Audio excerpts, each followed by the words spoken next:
नमस्कार, प्रणाम दोस्तों सबसे पहले तो आप सभी से मैं क्षमा चाहता हूं क्योंकि 2-3 दिन से मैं वीडियो नहीं बना रहा था। रीज़न आप सभी को मैं बताऊंगा तो पता नहीं क्या सोचेंगे। रिचार्ज मेरा ख़त्म हो गया था 2-3 दिन से, इसलिए वीडियो नहीं बना पा रहा था। लेकिन फाइनली अभी रिचार्ज कुछ देर पहले कराया हूँ और हालांकि कनेक्ट कर करके एक दिन पर एक वीडियो कभी कभी डाल भी देता था मैं। लगभग 4-5 दिन से मैं शायद वीडियो नहीं बना रहा हूँ, तो रिचार्ज का प्रॉब्लम था, आप लोग समझ जाइएगा। तो आज रिचार्ज हुआ है और मैं देख रहा हूँ जब से खेसारी भैया का गाना रिलीज हुआ, जो अभी चुमा दे दे उसको तो हम 2-4 घंटा के बाद देखा रिलीज होने के बाद, क्योंकि रिचार्ज नहीं था, कनेक्ट कराए तब देखे जाए करके।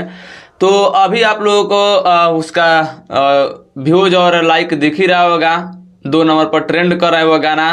उसके बाद आज जो खेसारी लाल यादव जी ने किए हैं, शायद ही भोजपुरी इंडस्ट्रीज में कोई करेगा, मुझे नहीं लगता है।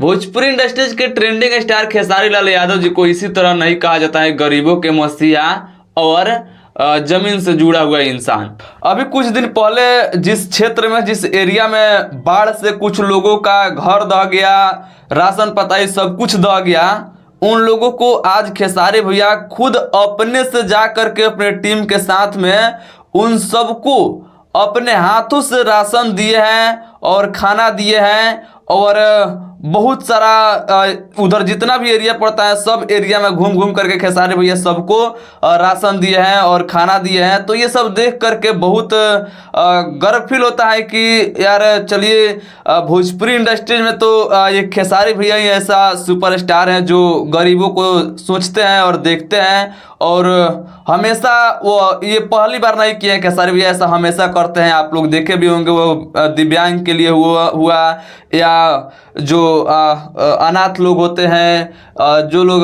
अपने बर्थडे पर, ऐसा हमेशा आप लोग देखते होंगे खेसारी भैया हमेशा इस तरह का काम करते रहते हैं। तो खेसारी भैया के लिए आज आप लोग क्या कहिएगा कमेंट करके कमेंट बॉक्स में जरूर बताइएगा। और वीडियो अच्छा लगा तो लाइक शेयर कीजिएगा। बाकी हम मिलते हैं आप लोगों से नेक्स्ट वीडियो, तब तक वीडियो देखने के लिए आप सभी किसी को दिल से बहुत बहुत धन्यवाद।